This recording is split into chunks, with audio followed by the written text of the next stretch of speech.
Boa noite, irmãos da Casa Espírita Eulália Nogueira. Hoje, 20 de março de 2022.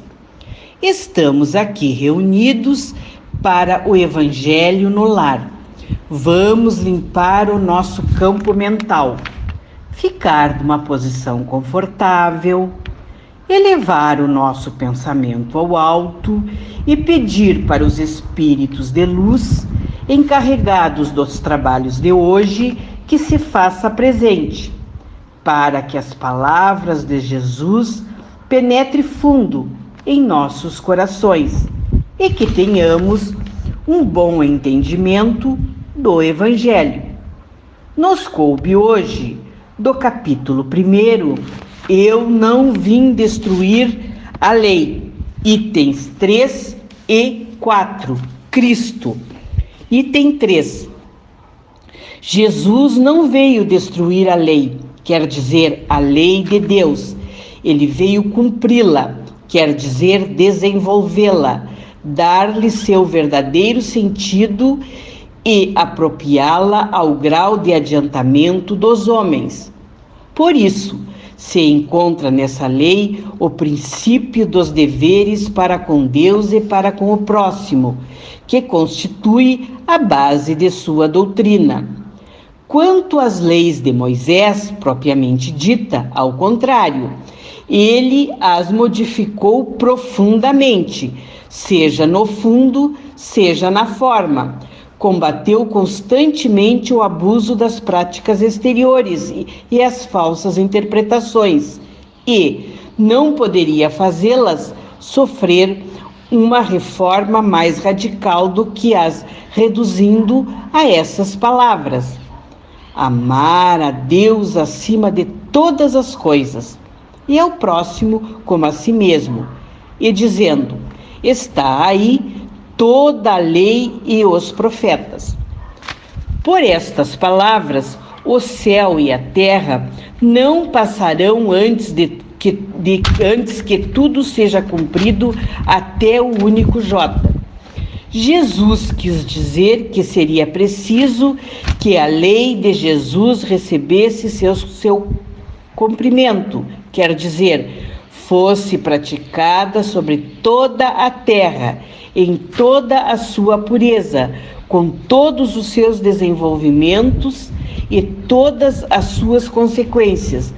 Porque de que serviria ter estabelecido essa lei se ela devesse permanecer privilégio de alguns homens ou mesmo de um único povo?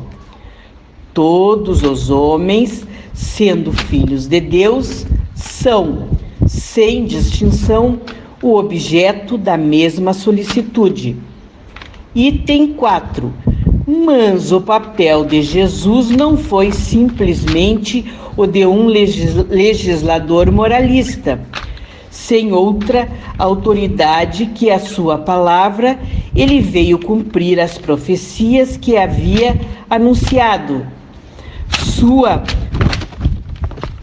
vinda, sua autoridade decorria da natureza excepcional de seu espírito e de sua missão divina. Veio ensinar aos homens que a verdadeira vida não está sobre a terra, mas no reino dos céus. Ensinar-lhe o caminho que para lá conduz, os meios de se reconciliar com Deus e os prevenir sobre a marcha das coisas futuras para o cumprimento dos destinos humanos. Entretanto, não disse tudo, e sobre muitos pontos se limitou a depositar o germe de verdade, que ele próprio declara não podem ser ainda compreendidas. Falou de tudo, mas em termos mais ou menos explícitos. Para compreender o sentido oculto de certas palavras, seria preciso que novas ideias e novos conhecimentos viessem dar-lhe a chave. E essas ideias não poderiam vir antes de um certo grau de maturidade do espírito humano. a ciência deveria contribuir poderosamente para a eclosão e o desenvolvimento das ideias. Seria preciso, pois, dar à ciência o tempo de progredir. Bem, irmãos, como podemos ver, Jesus veio à Terra para mostrar na prática como cumprir as leis de Deus, sendo esta a base de sua doutrina. Desenvolveu-as. Já as de Moisés, ele modificou, tanto na substância como na forma, reduzindo-as a estas palavras: amar a Deus acima de todas as coisas e ao próximo como a si mesmo. Então, o que ele quis dizer com a frase: o céu e a terra não passarão sem que tudo esteja cumprido até o último jota? Jesus fala na necessidade do cumprimento da lei divina na terra, com toda a pureza, ampliações e sabedoria, que não deveria ser só de conhecimento de alguns homens apenas, ou mesmo de um único povo. Por ser sábio, sabia que as pessoas daquela época não tinham condições de entender. Por isso, se utilizou muito de parábolas. Não disse tudo sobre muitos pontos, se limitou a depositar o germe da verdade, tendo que esperar a evolução da humanidade. O mais importante, a meu ver, ele ensinou que a verdadeira vida não se encontra na terra, lugar em que a lei de destruição é necessária para a evolução. A verdadeira vida é o reino dos céus.